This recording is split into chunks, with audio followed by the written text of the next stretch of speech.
What's up, everybody? Welcome back to another episode of the Clubrooms, guys. You know what this show is. Basically, all our members get the opportunity to ask their questions and we get to answer them one-on-one. This is a members-only chat room, but obviously it's open to everyone to view the show as well. So if anyone's newly viewing the show, thank you so much for coming through. If you do like this content that we're bringing to What's Up TV, like and subscribe. And also, if you want to jump into the chat room, unfortunately for tonight, it is due to a membership feature. If you do want to support the channel, please make sure you jump down below, hit the join button, and then follow through the little prompts to get your membership up and away. Shout out to Jose that has done that and has renewed his membership with a couple of little goodies that come along with that. Obviously, jump in our WhatsApp chat and a couple other different things that you can jump into and have, get excited for in the future overall. But thank you so much, guys. Also, and if you aren't obviously a member for this one, you can still watch the show and also jump in next tomorrow night. That is the opportunity for all our normal subscribers to get into the chat. But this is a night that we celebrate all our members like we do every Monday. So shout out to all you guys in the chat, guys. Obviously, give out your questions, your thoughts overall. We'll start touching on a couple of different things, but there's already one that I going live for, and I'm reading my camera has dipped for something. I'll do short going there, guys. Hold up, just give me 2 seconds. Oh, we're back. We're back. Oh, the live internet, guys. The live internet. Then again, as I said before, shout out to Jose. Thank you so much for jumping back on the membership program, my bro. Lexi, what's happening, blah, blah, blah. What's up, chat, as he says there. Good to see you there, my bro. Warriors Forever, what's happening? What's happening? Tans, good to see you as always. Obviously, a lot of these guys playing Supercoach as well, and I'll see a lot of your Supercoach scores. I'm keen to touch on more of that on my Supercoach show on Ash Thomas on YouTube. The Toilet Inspector, welcome back, my brother. And T. McKay. Dylan Brown tells his teammates he's joining Newcastle Knights. That's exactly what I was just about to touch on. I know this is a Warriors channel, but this is massive news that's impacting the whole league. And you know what? There was one point that the Warriors were definitely in and trying to talk to Dylan Brown, but it's now been official by the looks of it that he will be moving to Newcastle Knights. Not as like 100% official, but he has told his teammates he will be accepting the 10-year deal, the $1.3 million contract of the Newcastle Knights. Very, very interesting news. I'll just filter through the other people in the chat and we may go back to our thoughts on that situation there as well. Shout out to Is Knight. What's happening? What's happening? And T. McKee, as always. Tahi, what's happening, bro? What's happening? Josh, good to see you. What's up, everybody? Fresh week, home game. Going to be tough against the Seagulls, but so excited. Let's go. I'm 100% in the same boat with you, my bro. Toilet Inspector, nice to get a round one of Supercoach done and dusted. Very much so. Jose, I got 2 names on TLT, Tomato Martin and Laban. We'll have to wait and see what TLT will bring us on Tuesday, right? And Warriors forever, yes. So yeah, I was in the part that was affected by the cyclone. So last week was a bit of a hectic week. Obviously, we had the highs of my wife's cousin getting married. Shout out to Ivania Belite, now known as Ivania Isako. So shout out, beautiful wedding. Shout out to Tommy as well, Tommy Isako, the husband of Ivania. Amazing people, guys, and I got to see a lot of great people out there. Got to talk to people that have been in great systems, as my Mrs. family. It was so good, bro. So a really beautiful day. We ended up getting that done before the cyclone hit. The cyclone ended up hitting on Friday night. It kind of fizzled out. There was a lot more winds when everything finished after, and there's still a lot of rain going on at the moment. My area at the moment, there's been power outages in and out, so that's the reason why you didn't see a lot of my content a lot of last week and even over the weekend. I wasn't able to really jump on, but I got to catch as much footage as I did. Actually, I got to catch every game of the round, our New South Wales Cup, a whole lot of, I got to touch on all the footy I needed to touch on, but definitely, there's a lot of, homes out there at the moment that are dealing with power outages and stuff. So all my love out to those guys as well. And yeah, it's been a crazy week for us in general. So crazy. Yeah. And Knights, yeah, hope everyone in GC is Brizzy are all right. Yep. 100%. Will ST, good to see you there again too, my bro. But we may as well go back to the brand new news. Obviously, Dylan Brown looking like he's going to be signing with the Newcastle Knights. Very interesting sort of move here for Newcastle. They wanted to go big. They wanted to try, and I think the envisionment for me is them trying to lure KP to stay at the club for a longer term. Obviously, with like teams like the Roosters and stuff, got a ton of salary cap now. They're going to be big players in the market, and this is a big scalp for the Newcastle Knights. Obviously, the big question is the amount a little bit too much? I think so at the moment. I think that Dylan Brown's got the potential to be a great player in the future. So you are buying off more potential at the moment. He's a great player right now. He's a good player, but the money they're going to give him, you need to be on the upper echelon. And out of 5'8", yeah, 100%, he's right up there with some of the best 5'8s in the league. But by the sounds of it, they want to buy him as a halfback. So that's going to be very interesting to see. What does this mean for players like Jack Cogger? Jackson Hastings looks like he's going to be pushed out of the door anyway. And Fletcher Sharp, and even KP, I'm not too sure. And especially with salary cap constraints, over the league, you can only spend so much money. It's going to be a real interesting move with Newcastle to see how they wheel and deal in the market, and they build around both KP and Dylan Brown if this is all true and comes to fruition. But on the Eels side of things, a very disappointing move for the Parramatta Eels. Obviously re-signing Mitchell Moses recently, and they would have loved to re-sign his partner in crime there at Parramatta. But Parramatta fans, if you want to look at it positively, this could look like a fresh start. If you want to look at it negatively, it just seems like another player that's just walked out the door, and someone that Jason Rolls, after the weekend that they've had, is something they didn't really need at the moment. And whether this caught it as a distraction from the weekend, I'm not too sure. But very disappointing for a Parramatta Eels fan. But for Newcastle Knights fans out there, I'm sure they'll be excited, but also be questioning the amount of money to throw around for someone like Dylan Brown. So let us know in the chat your thoughts overall on that. Going to be really interested to see the what really comes off the back of stuff like this, right? It's a lot of money to throw around, and see what happens there. Obviously, Newcastle losing players like Leo Thompson, and from what the rumors were, he had a disagreement with the last management. The new management's in. Peter O'Sullivan, Peter Parr, they do great wonders in the market. We know about Peter O'Sullivan with the New Zealand Warriors. He did a lot what he could for our team during the COVID period. They're wheeler and dealers in the market, and if they shoot on us and it goes right, then they look like wonders, right? But yeah, it's just a wait and see how that all goes. And obviously after the weekend, it doesn't look like the greatest deal for 1.3 mil, in my opinion, but we'll have to wait and see, right? Tim McKee, paid to watch the New South Wales Cup game. I think Tomato Martin needs to be in the halves for Friday. Good communicator. Yeah, we'll may as well touch on the New South Wales Cup team as well. I'll see if there's any more comments before we jump into it. Obviously, here we go. Tans, 10-year deal, far too long in my opinion. What if he plays shit for 8 years? And that's the high risk, high reward in something like this too, Tans. And also, more than likely, because I know Parramatta was trying to re-sign him and take away a lot of the player options that he had in his contract. I would probably say within this 10-year deal, there's probably going to be player options that probably swayed him to Newcastle Knights. So I'm not too sure what the whole like full contract breakdown is, and I don't think anyone really will know the full ins and outs because of obviously privacy law and stuff like that in the NRL. But yeah, I'm sure that there's going to be a little bit of luring in place, and I think he's going to have the upper hand in his contract in general.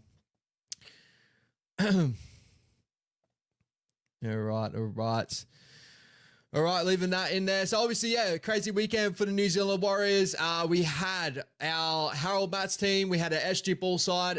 We had our Jersey Flegs first game of the season. We had a New South Wales Cup first game of the season over the weekend. Got to watch all of them, guys. So we might just quickly touch on a couple of them. We're going to go more in depth of it next tomorrow night. Me and Levon will definitely touch on the junior base and stuff a little bit more tomorrow night, and maybe New South Wales Cup. But the Harold Matts getting another win. We are now, I think, 5-1, the Harold Matts side, which is great to see. 4-1 at least. I'm just going to double check on that I'm right. 4-1, guys. We've only lost one game this year in the Harold Matts, which is a great sign. The kids are absolutely killer. There's a lot of really good players that we're all keeping an eye on, but 34-10 over the Magpies. The Magpies, as people will probably remember, that development system ended up getting to the grand final last year. So different Harold Matts sort of side, like, different under 16-year-olds. But, that side in general, the Magpies has produced a lot of good juniors in the past, and a good win here, 34-10, with a lot of really solid performances. There's this young kid, Fretton, that has jumped into our lineup now, the number 11, the edge back row for the Warriors. He looked really, really good. I don't know whether we've been keeping him, but he's now gotten a shot. But players like, that we all know and love. We got Bishop Neal in this grade at the moment. He's a killer. Everyone's watching out what he can produce in the future. We got Jeremiah Lamana, the fullback, a really talented junior that we have in the Harold Matts side as well. Even Ashton, our halfback, in that, he's really stepping up in that grade, and I'm really excited to see the future out of him.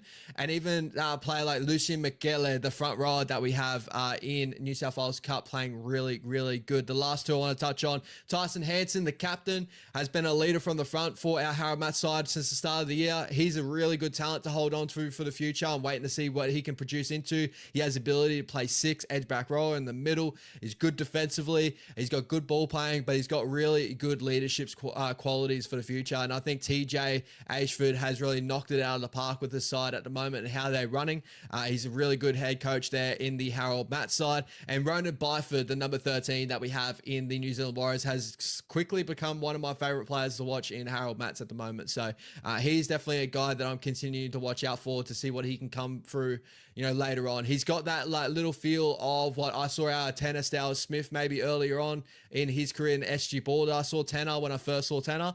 He's got a little bit of that ability, but obviously, he's, I don't know, it's just a different sort of player. His link play is really nice in such a young grade, right? But great win there for the Magpies. Moving over to the SG Ball side, unfortunately going down to the Magpies 22-18. The Magpies there, it was a really scrappy game, a lot of poor errors in this game. Good to see that we end up making a really close contest there, but the Magpies unable to convert on majority of their chances, scoring 5 tries, only converting 1, with Makasini, their star development piece they have at the Magpies, their center, the number 4, a very, very talented player. On our side of things, we scored 3 tries, converted all 3 of them, with Kahu Kappa converting all 3 there. Very interesting to continue to see Kahu still playing in the edge back row role. It is looking like they're trying to push him to be a little bit more of a leader within this group, because this group does play very individualistic at the moment. But some good players to continue to look out for in this grade. You got Joseph Ratcliffe, the fullback that we have at the moment. He's really, really solid. Unfortunately, we weren't able to see Compton Purcell in this game. Unfortunately, a very talented junior that I'm continuing to watch out for in this grade. And again, players like Kahu Kappa is just looking like he's going to be a freak of nature for the future. The only thing with him is he's just got to learn to really pull that back on the reins a little bit. Sometimes he does want to try to do it all himself. He's got to really rely on the side around him. He does look like he's a bit too, for me, he looks like the kid that's above this grade. He should be moving up, but it's good that he's learning certain things like this in this grade. But unfortunately, going down to the Magpies here, 22-18, definitely more to grow here. We are unable to get a win yet in SG Ball. That is definitely sucks, but there is still really good green shoots out of some of the sides that we have there. And hopefully we get to see Jack Thompson the halfback we had in Harold Matz last year to step up in that SG ball as well.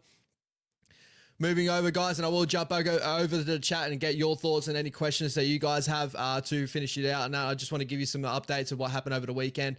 We had a Jersey Flegg go down in spectacular fashion. The Canberra Raiders really had a number on us there, 50-4. Definitely not the scoreline we want to see in our first sort of run out with Jet Cleary and Luke Hanson in the halves pairing. We had Bussy Colour at fullback. It's actually a very, very solid squad there in New South Wales Cup. Not New South Wales Cup, sorry, in Jersey Flegg. We had a lot of we had a good performance out of Patoko, very talented junior we have now coming through the grade, playing in centre. He played in the number 3 jersey. He came over from the Titan system, from what I've heard, and come back over to New Zealand Warriors. A very talented rugby union junior, so continue to watch out for him. But 50-4, a very scrappy game from our boys. A lot of errors in it. I don't have any stats up here because unfortunately there is no stats within these junior grades. But I'm sure that the stat margin would have been really far out in that error count. We just couldn't complete any sets and could get anything rolling. So hopefully we learn from this experience and continue to grow.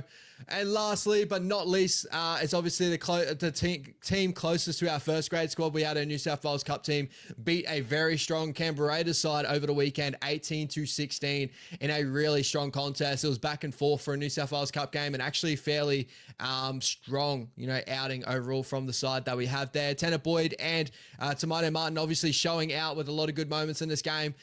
Tanner having a couple of try assists in this one, and also Tevaga as well. We end up scoring 3 tries for them, all 3 getting converted from Tanner Boyd. So a lot of green shoots there. It did take a little bit for our attack to start to hum. It did look like it took a little bit before we had a connection in the halves there.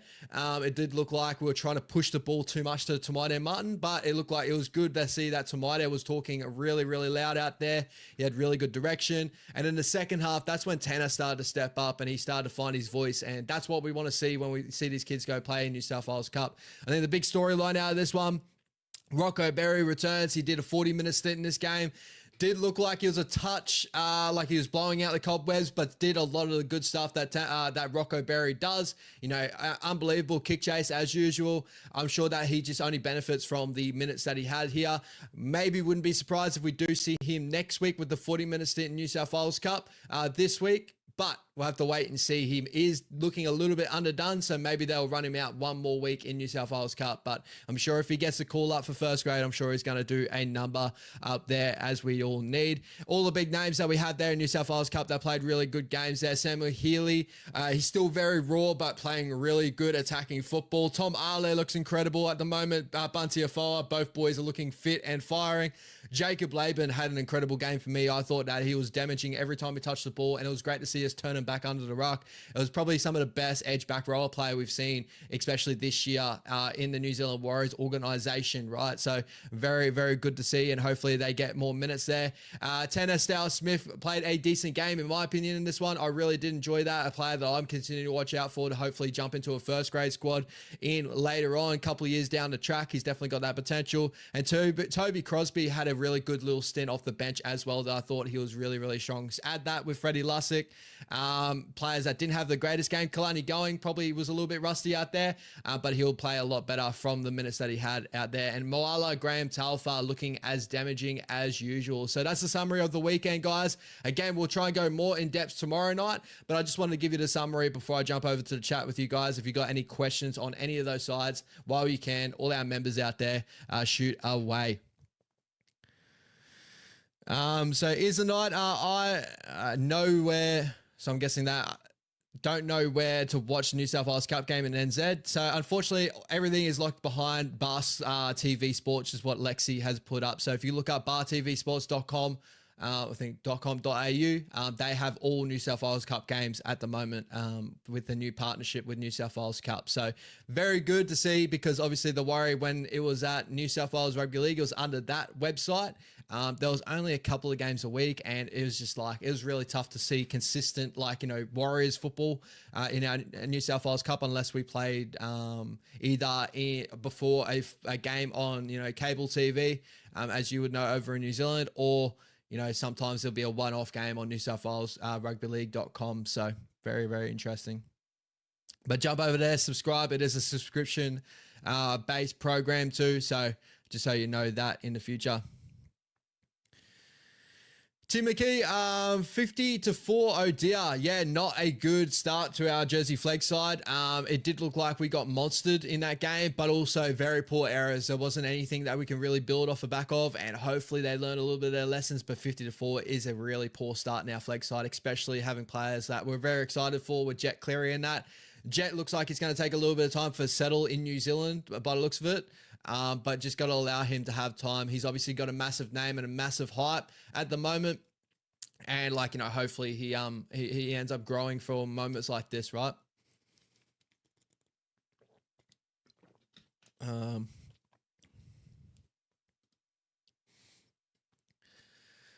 McKee, how did Kahu Kappa go? I saw he was playing second row. So yeah, Kahu's been playing second row for the last 3 weeks now. It's been an interesting move. That obviously we want to get more ball in his hands at the moment to show his skill. He's going well defensively. He is doing some good things there in that role as well. More of the attacking sort of upside that he has. I think that for me, he's still a center for me. Like I prefer him in that center role. I think just because of his size in cup, he's in SG ball, he's able to play in that edge back role position. I would prefer him to go back out to that center position if he moves over to Flegg later on in the year when that season finishes up. Unfortunately, we are unable to make the finals in SG ball, so we'll have to play out the rest of that season. I think we've got 2 or so more games in that season. Just going to have a double check that. Not 2, sorry. I'm going to say probably another 4. 3. We got 3 more games in the season. So we got the Dragons, the Rabbitohs, and the Roosters. And we'll see a lot of these sides, players from this side either go up and Flegg or move over to, local teams and stuff like that before they get their crack again. And I'm sure, Kahu to find his spot in there, I'm sure he'll find a spot in that Flegg side. So I'm really curious to see how that Flegg side grows with a lot of these SG Ball stars jumping up. Joseph Ratcliffe is someone I'm watching at the moment to jump up as well. Timothy Crosby did well, yeah, in a short minute stint that he had. I think a 20-minute stint, he ran for like 60+ meters, so 10+ meters per run. Good post-contact meters. I thought he looked solid out there. Did look like he was blowing late on there. Me and Warrior Holic was talking back and forth because Warrior Holic's very high on Toby Crosby, and I can totally understand why. He's an athletic freak. Just someone to continue to keep an eye on, and it's good to see him get a bench role there and hold his bench role in New South Wales Cup with a lot of talent that we have at the moment coming through the grades. So looked really, really solid, and hopefully get to see more out of him in the future. And Tom Ale was brilliant. Yeah, he looks like he's trimmed up so well. It's really, really exciting to see more out of Tom Ale this season. And we all know that Tom Ale has potential. Just need to see consistency out of him. And I'm sure that we'll see him around the first grade squad with injuries and stuff during the season in general. So he'll find a spot there. Waiting to see how he goes. Tons, yeah, so Jersey Flegg is under 21s. That is under New South Wales Cup. So a lot of these guys, when they can jump up to New South Wales Cup and bounce in and out, and like all our SG Ball and Harold Matts, while they end the season, they can jump up to the Flegg when their seasons end as well. So just under 21s, and then our New South Wales Cup on top of that. T. McKee, I noticed Sammy Healey was playing a lock in the second half. Do you think Webby views him as a potential Dylan Walker replacement? I felt his passing from dummy half was not smooth. Yeah, there's the ability for that. I also saw that Lussick had played a hand in that position as well. So I think they were rotating between a lock and hooker role. Very interesting sort of move there, but ended up working out in the game. I think with Healey, it's so evident to me at the moment when I look at him. He's very raw, like still, but his upside's like incredibly high. I think that his passing ability needs probably a little bit more work, and sometimes his decision making, as in the fact of, I think that there was a couple of moments in that game he was trying to push the pass to Tamaide, whether it was him more comfortable with Tamaide, the way Tamaide was talking, but when he chooses to get up and run, he's so dynamic and he's so hard to stop. And defensively, he's such a big body and he gets around the boys. So he's got the body to play in that role, in that middle role. I would prefer him to stay as a hooker and just continue to graft as a hooker. I don't know about the whole thing about him potentially replacing Dylan Walker. But there's definitely potential for him to be a 14 and fill in spots, right? If that's the way you're kind of looking at it as well. But definitely a player that we're very very much high on for the future of the Warriors, and it looks like he has jumped Freddie Lussick in a bigger role comparatively, to Freddie now coming off the bench in New South Wales Cup. So it's showing that the Warriors organization are very high on him, and we'll probably see him around first grade squad sometime soon if there's any injuries, the way the bench makeup could be.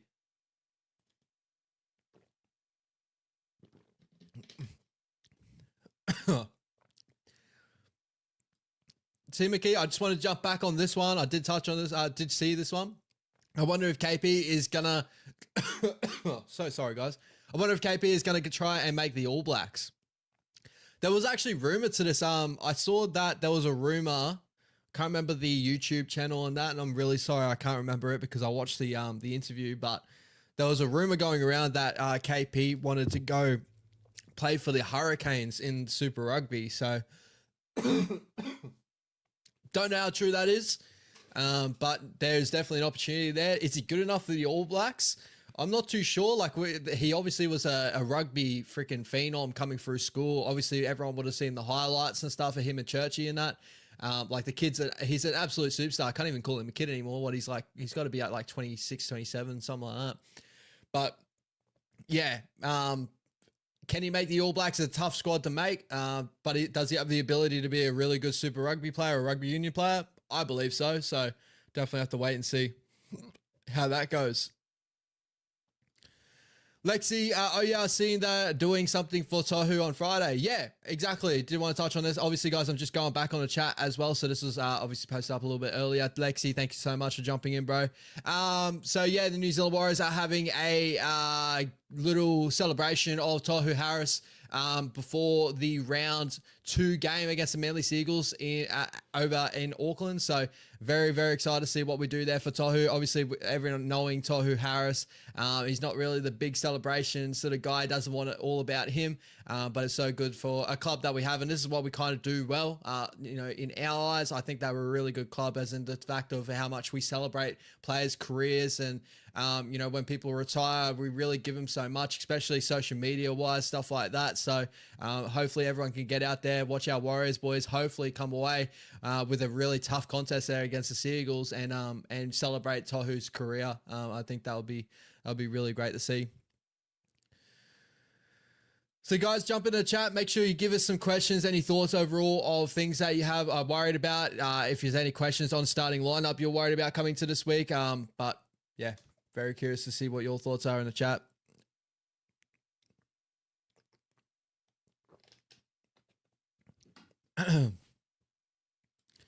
Timothy, we better win for Tohu. This Manly team has me thinking they might be a serious title contender. Jazz has slimmed down, lol.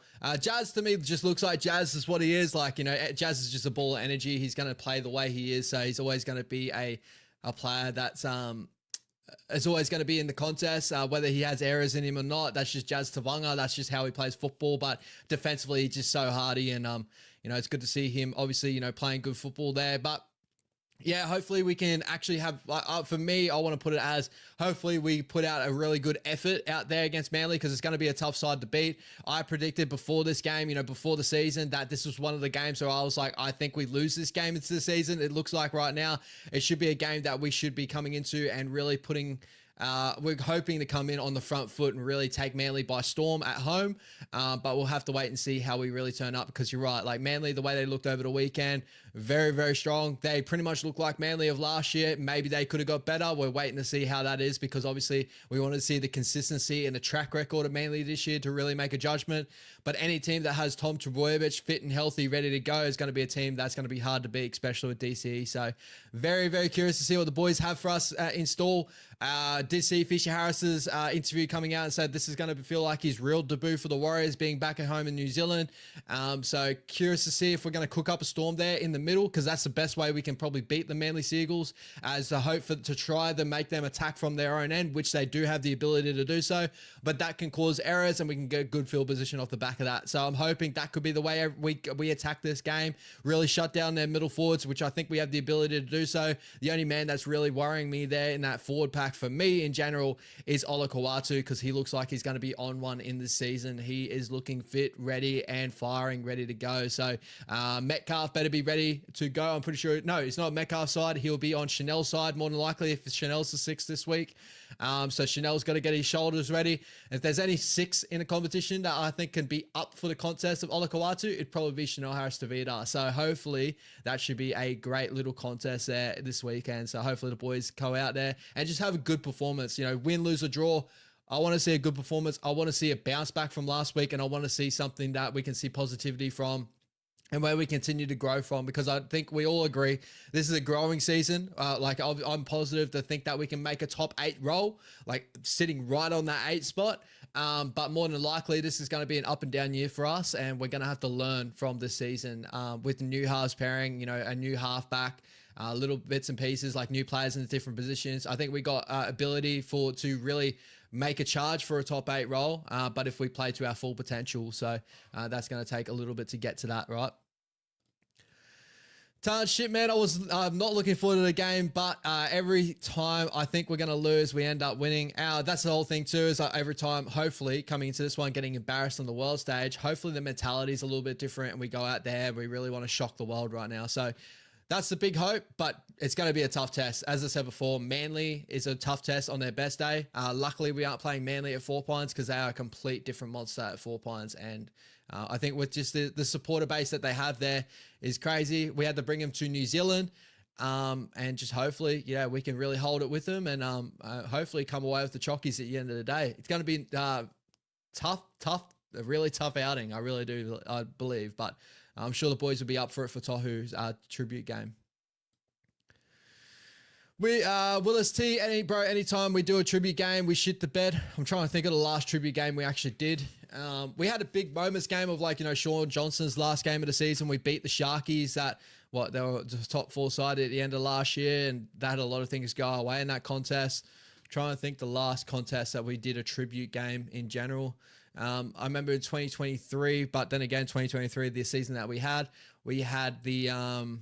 the blackout night for the first time in a long time since COVID. So that was a tribute sort of thing, I guess. And we end up destroying the Dolphins in that game. I'm trying to think of other tribute games that we've had the last couple of years that we've shit the bed. I can't really think of the top of my head, but maybe there's something in that. Tans, how long did Jazzy play for? I'll just quickly check here. 42-12, the Manly Seagulls at 4 Pines. Just incredible scoreline there. Jazzy played for 51 minutes there, and just doing Jazzy things, right? Only 59 meters, but he was probably only put out there to tackle hard. 20 tackles made, 3 tackles missed. Yeah, 20 tackles made, 3 tackles missed, 1 error. Just Jazzy, just being Jazzy, incredible player. And I miss Jazzy. Obviously I love Jazzy in that Warriors jersey, the energy he brought. But we're going to have to go up against the man this weekend. I'm sure he's going to be ready for the contest, but I'm sure the boys are going to be ready to take it to him as well. Timothy, I couldn't tell if Manly were amazing or the Cowboys can't defend. And this is what happens early in the season. We don't know these storylines till maybe a little bit further out, and we don't know what goes in the behind the scenes. I think my big storyline over the weekend for a lot of blowout scores is we're starting to see early parts of the season how important it is to have a very subtle spine and a very subtle system. Like, look at the Melbourne Storm, for example. They've had that spine together for the last 3 to 4 years. Craig Bellamy has been working on that attacking system since Cam Smith left.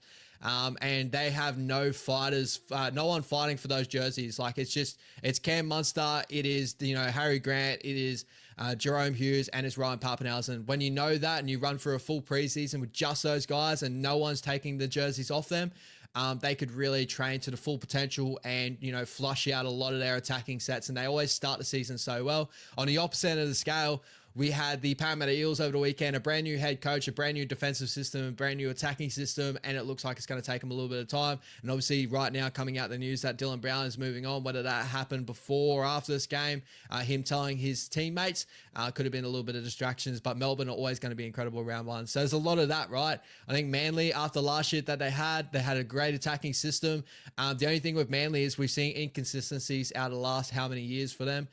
That's the only thing they need to fix up on. Manly at 4 Pines is a monster, Mainly when they travel away from home at times, they can be a little bit more beatable. So let's hope that we can get them on the more beatable side of things, because if they're on, they're going to be a really tough side to beat. Todd Payten on the hot seat, maybe. It sucks to see because I think Todd Payten is a really good head coach. So I'm really curious to see, how that plays out throughout the season. I think Cowboys fans should just stay patient to start the season, but they see very similar signs of what they've had the last couple of years now under Todd Payten. Even though they still made the top 8, there's still inconsistencies in their games. Obviously, a lot of fans will start questioning him at the club, and I think that he's had a little bit to contend with up there at the Cowboys. Speaking to my Mrs. cousin Rashawn, that actually played for the Northern Pride, he had a train and trial contract with the Cowboys up there last year. Now he's down in Ipswich Jet, and he's around the Gold Coast Titans system. But I was talking to him about some of the players at the Cowboys and, Todd Payten and stuff, and he said he's an amazing coach. It's just, that side, so much potential. But yeah, just one of those things that are very up and down at times. And a lot of it is, some players just get on hot streaks. And there's a lot of other things that go on in the background. So curious to see how they go this year. But could this be just another Cowboy season where they start off like this and then they find themselves in the top 8 again? Or could this be a season where they drop completely out of the 8 and Todd Payten's on the hot seat? Who knows? Well, let's see. I was happy to see Jazz get a standing ovation. I think they're going to love him at Brookvale. I know they're going to love him at Brookie for sure. Is Knight. Our front rowers are going to have a handful this weekend. I think our front row can contend with their front row for sure. Like Taniela Paseka, for the body that he is, he just has these moments where he just forgets how big he is, honestly. He's got the potential to be a really great front row forward, but again, I just don't see it consistently out of him. Takiaho only playing about 20 minutes the other night. Was very curious overall about how that played out. And other players that they fill out in that front row pairings. Toph Sipley, a player that we know at the Warriors. Again, very big body, but I'm sure the boys, with Fisher Harris and Barnett, they can really move them around, and especially in defense, I think we can really take it to them. The guy that I'm circling, and I think everyone's going to be circling, is Homole Olakawatu, and that's more of an edge play. I think that our front row pairing can take it to that front row pairing for sure. Like, in my opinion, I think we've got, to me, I think we've got the better front row pairing out of the two teams of Barnett and Fisher Harris. So even off the bench, with Jackson Ford and stuff, hopefully Jackson gets more of a bench role and comes on for 40 and then comes back off this week. And maybe Vai Mwanga gets a little bit more of a role in the middle, because I think he's got high potential there too. So, and Ethan Bullymore for the Seagulls, a good little player there. So I think we can contend with their middles. It's more of their edge play and more of their spine members that worry me. The way they shift the ball, they're not afraid to attack our edges early, and with the new defensive system of just like what the Panthers be running and all that sort of stuff, if they attack real early, it's very systematic, so it can cause a little bit of issues there on the edge. So we'll have to wait and see how we play it out. But the way I'm envisioning it, hopefully, if the boys were going to get the win, is really locking Manly down the opposite end and causing errors because DC is trying to play off the back foot. But that's easier said than done. Like, know DCE can play those 40-20s, get them into good field position like they did last year against us when we end up drawing with them. And, Tommy Trebojevic, we played against him at Auckland last year. We end up getting the draw, but he had a lot of solid moments in that game too. So going to be very curious to see how it plays out, right? Jose, I hope our bench rotation is better this week. I'm sure it will be. I'm sure Webby will fix up I think the big mishap from the bench of last week, as I continue to say, to beat home. I think Jackson Ford starting the game was the mishap to start with. I think that we should have just ran with Aaron Clark and had him and Dylan Walker as the sole two changes there in that lock position, and not try to run with, Jackson Ford to start the game and have to fill out, Aaron Clark's role and Dylan Walker's role, and it really muddled up our bench rotation. So I think that Webby will learn from that, and I think that was a Canberra Raiders game decision more so than a week in, week out decision of Jackson Ford starting. But we're going to have to wait and see how the team list looks out and how Webby runs out this week. But I'm sure that he'll learn that lesson from last week, in my opinion. And even then, I don't think Jackson Ford was horrendous over the week. I actually thought he was fairly decent. It just looked like, obviously, he was chasing his tail later on in that game where he got through a lot of defensive work, and that's where everything loosened up overall.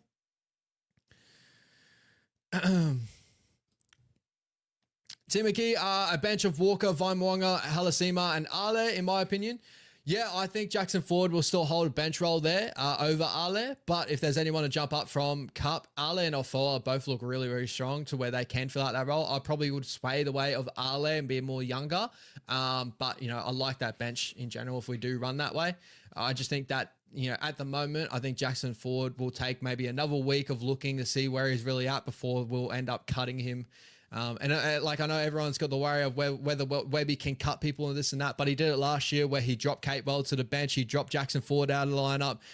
We mix and match in those sort of areas. We dropped Jackson Ford from the left edge to the right edge. We try to make that work over the week. So Webby can do this and can try to, fix these issues. He's done it before.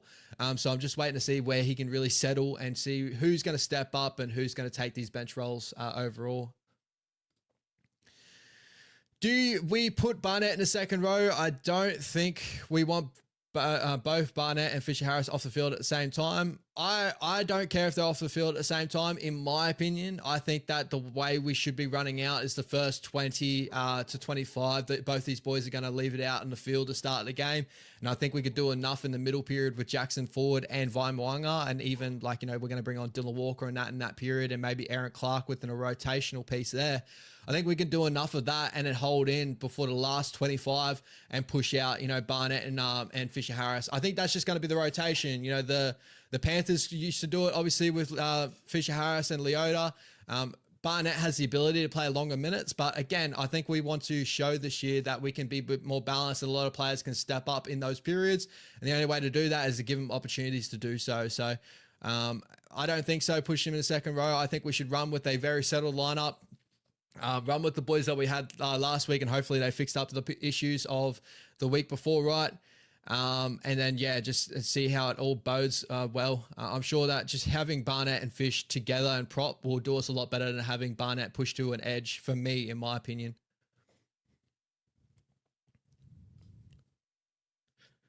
Timothy, I would be okay with Bunty starting with Fisher Harris. Bunty brings extra size. Yeah.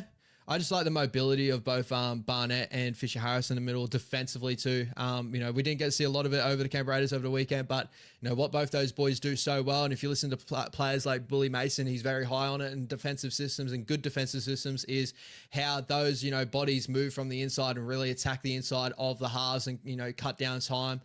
Really, tie in with our edges, stuff like that. We need really good mobile forwards. And then Barnett, Bunty's really good at that as well. But I think if we have Bunty in the lineup, I'd love to have Bunty on the bench and bring him on for that 40-minute stint before halftime and really settle the ship, and then bring it really late with, Fisher Harris and Barnett. So that's what I'm envisioning. But, obviously you're allowed to have that opinion as well, right? Tanj, I'll put Bunty on the bench, to be honest, with Walker, Laban, Ford, or Nikore. Yeah, maybe that could happen. And need a big body off the bench for sure. Yeah. Tons DC top 5 half. Yeah, possibly, as you said, top 3 as well. Like going through the halfbacks at the moment, you got to have Nathan Cleary and Jerome Hughes is probably 1 and 2 right at the moment. And off the back of that, it's really whether you prefer DC, Adam Reynolds, Nico Hines, Mitchell Moses. Those are the names I'm pointing out of being the top halves in the competition at the moment. So I feel like I'm missing someone right now, but that's, I'd probably say he's a top 3 halfback at the moment. Even at his age, that's really incredible to say, right? Tars, all-start Laban would be better. It would be nice to see Laban get a crack in our first grade squad. From what I heard, it was a decision for him not to come to Vegas, more so the fact of I think Eddie Ianamia Tuava can play in like a back row role, which a back row and a center position. So he took him over Laban. But Laban had a really good performance in Cup, so I'd be very interested to see if he maybe nicks a bench role for us this week, or maybe there'll be an opportunity for him to steal a starting role off Niakure and bring Niakure off the bench. There's opportunity for that to happen during the season. Like my wild, I think was it bold prediction this year was I think that Leka Halasima will take that edge back role from Niakure by, I think it was round 5, 6, 7 or something like that. I think it can happen. So just have to wait and see. Yeah, I think we all agree, Tim Aki. I think obviously Webby's trying to do the whole, at the moment, hold in experience in the lineup that are going to do a job and kind of just bleed in these young kids and not ruin their development, right? So obviously if you put them in too quickly, they can have real poor moments, and it's really tough to really get off the label that certain, like, you'll get labeled certain things and stuff. And I think that Laban, when he gets his crack starting, I think that he's probably the better starting edge back rower for longer minutes. But someone like Lecker off the bench, or Lecker is more explosive edge back rower, he's someone I'm continuing to look out for. But both those kids have the ability for me to be starting edge back rowers in the NRL just over a long period of time. Obviously, the first grade competition is really tough and really strenuous. So that's what Webby's trying to contend with at the moment too, right? Tahi, hope we don't see Ola running over CHT like he did. And yeah, I'm sure that, like, Dearden's a solid defensive number 6 as well. A lot of Dearden's best defensive work is just hard work, right? He just gets through hard yakka, good chopping tackles and stuff, last minute tackles. Ola Kawatu is just a man amongst boys out there. I'm sure CHT body weight wise, the way CHT hits blokes, I'm sure he can contend a little bit more. But even saying that, like, Ola Kawatu is just one of those freak of natures that just come in rugby league. He's a once-in-a-lifetime type player. The best we can do is just handle him as best as we can. And hopefully he doesn't have the big breakout, incredible game. He has done that to us in the past from memory. He's always had really solid performances against us. But last year, our second game at 4 Pines, I think Luke Metcalf actually did a solid little game on Ola Kawatu as best as he could. And we end up contending with Manly for a good period of that game. So hopefully we can hold him with Ola Kawatu, and hopefully he doesn't break open a game like he usually does, right? Willis T, Tahi bro, is Laban really that good at New South Wales Cup? He is very, very good at New South Wales Cup. At the moment, he is looking like that. A guy that's pushing for a first grade role. He'll be there very, very soon. Over the weekend, just when we cut him against the grain, he loves to bounce off of players. He's a big body, very mobile. I'm excited to see him get into first grade role in the future. Timeki, Ola Kawatu could run over Capewell if he's on that side of the field. Ola can run through pretty much anyone. Yeah, well, that's the whole thing, right? I think Ola Kawatu could run through anyone. I think it's all about first contact and just kind of wrapping him up. I'm loving how Manly are using him as that last little sweep man, very similar to how the Doggies using Gikau on their edge to have him run like a fullback sweep out the back of shape, have that center really dart in, have that real cutting in line and pull it out the back to Ola Kawatu, because he's got great speed on the edge. He's got good ball playing now. Like, he is just a freak of nature. So he's definitely a guy that is just going to be trying to hold him in and try to make sure he doesn't blow the game apart. But we know his ability for sure, right? Team McKee, if CNK struggles again, what do we do? Tuapiki, RTS, Tomato Martin. I would give CNK till probably the bye round if he does continue to have these struggling performances. Maybe if he has another performance like last week, we probably should start looking at him maybe a little bit earlier than not. I would probably look at Tuapiki first of all, because he's going to be our future fullback. RTS, I want to leave as a winger this year, no matter what. That's what I want to hold him into, because I think he'll do an amazing job on the wing. Tomato Martin definitely can put his hand up in that role. But I think at the moment, it's either Tuapiki or Tomato Martin, all depending on, because obviously we don't have a winger that can cover for Dallin Martinez-Lesniak in that period other than Ed Gossie. Morgan Harper played over the weekend, had a solid performance, but he's not going to blow the socks off of any side. He was good under the high ball and that, so maybe he can hold in that role and that on that edge there with Tuapiki, maybe moving to fullback, or maybe CNK can hold on to a wing spot in that period, maybe there as well if we do push him out to, like, if that ends up going the way it does. But I would choose Tuapiki first, because he is our future, I believe anyway. Tans, do you think it's dangerous to have too many young players or cup players on the field at the same time in first grade? I mean, yeah, very early on in their career for sure. You see inexperience getting paired up together. It always becomes a spot in first grade. And, these kids, right, the only way they learn through is playing a decent amount of first grade time, but over spots, minutes over a period of time, right? We saw Jacob Laban last year. He had some good moments in that edge back role when he had the cover of Capewell and stuff, where we dropped Capewell, or Capewell was out with injury, the way that played out, and then we didn't bring him back. We brought him back off the bench. But Laban played a couple of good games there, starting edge back rower, but he also had some very rookie moments. You know, that moment where he pushed out too hard on Tanner Boyd, and Tanner Boyd hit the big dummy and go cut back in on him. These are the things with young players that have inexperienced moments in them. But again, you know, there's got to be a point where we just got to trust in these kids as well and really, you know, take that step. That step will come more like mid to late this season, I believe, than what it would have early in the season. But it's all dependent on how the team ends up starting to go as well. I think there'll be a lot of pressures to put these young kids in sometime soon.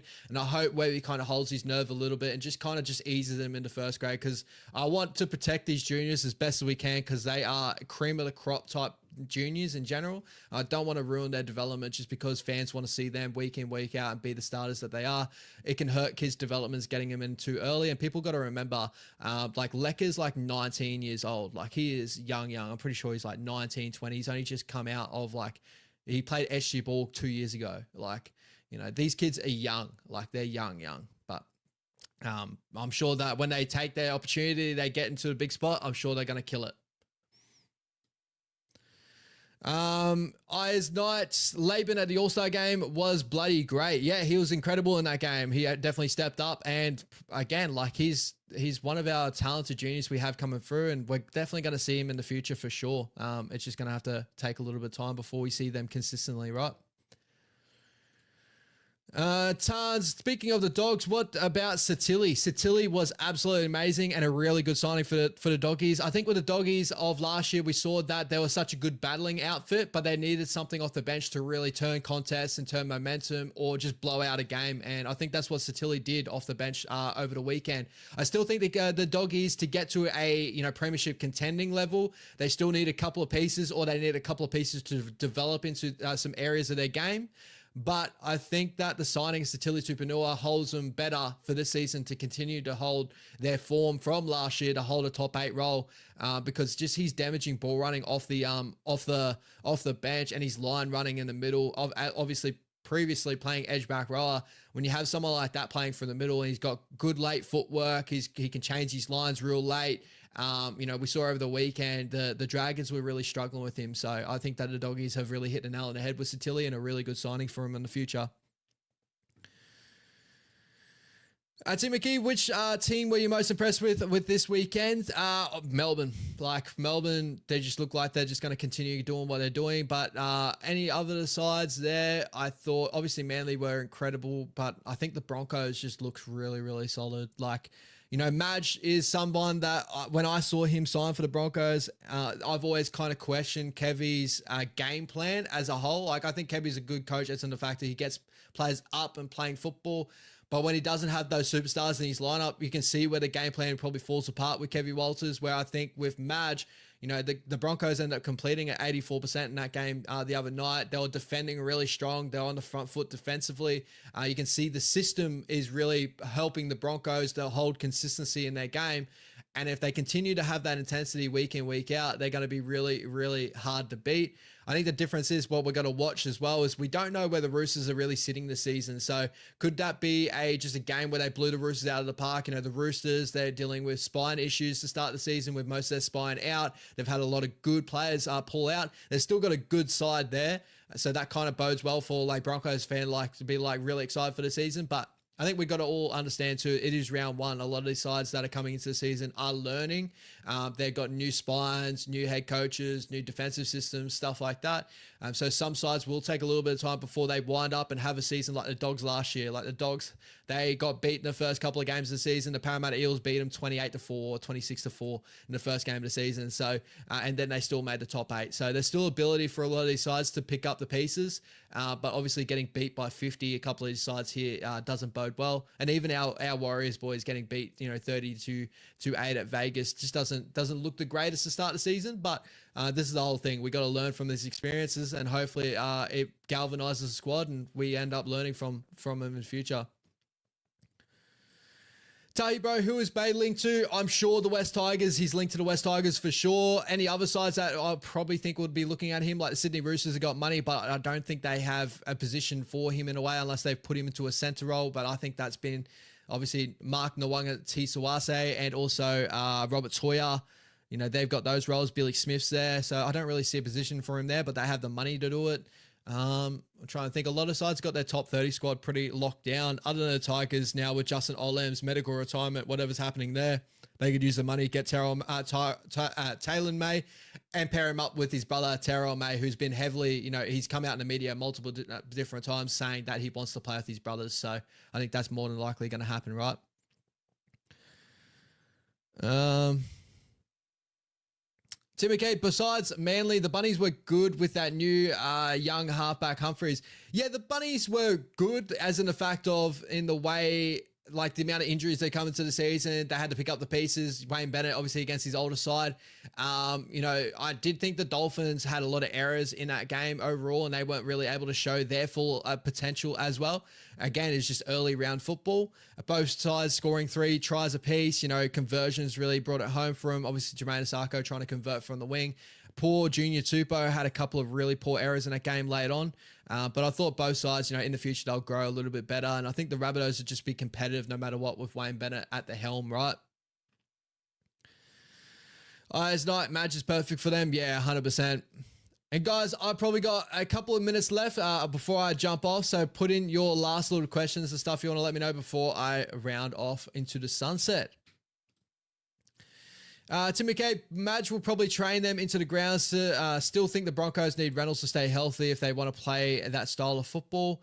I think they've improved the style of football in the fact of they're not so heavily reliant. Their superstars of what they had under Kevin Walters, in my opinion. But there is the ability, right? That's a big question with Madge is very similar to, remember the first year under Kevin Walters, the Broncos were a top side in the competition. I'm pretty sure they were running number 1 all the way up till just after the origin period, and they played the Parramatta Eels, and then they lost like 5 or 6 straight, and they fell out of the 8 due to just falling off. They must have had a really good preseason. They come up to that part, and they fell off. Similar to the thing could happen with Madge, but this is where Madge's experience as a head coach hopefully bodes well for them in the future. But there's definitely still questions around them, right? Okay, guys, who brought Jesse Arthurs as Supercoach today? Yeah, great first performance. Him, Shibasaki, stuff yeah. Madge has really done wonders with that squad to start the season. But again, guys, we all got to remember it's round 1. A lot of things can definitely change from round number 1. Like, I saw the Tigers' performance. I wasn't that crazy high on the Tigers' performance, really. Like, I thought it was good to see the energy in the lineup. And obviously, with Luai there, the energy is going to be high. But I definitely saw the Newcastle Knights just didn't really look like they wanted to win the game. They blew so many big opportunities. And if they just continue to play direct through the middle, because I still don't like the Tigers' ruck defense and the way they defend out of A, B defenders, just outside of the ruck. There's so many gaps in there. I don't think it bodes well. And even with someone like Terrell May that, statistically he's not going to miss a lot of tackles, but, with missing tackles, we also got to remember is to miss a tackle, you got to attempt the tackle. And a lot of times he gets caught out, not even attempting the tackle. Fletcher Sharp had some really good moments out of dummy half, just taking him on when Terrell was just not working out a marker and he's just cutting them to pieces. So if they held that throughout the game, I think the West Tigers fans would probably be a little bit more worried, but obviously they're very positive in their side this year. So hopefully they continue to grow throughout the season. And that's the thing too, is they will grow as well, right? What else we got here? I'll go for my last ones. Jose, did you see Luke Metcalf was the most traded out Supercoach today? Sad.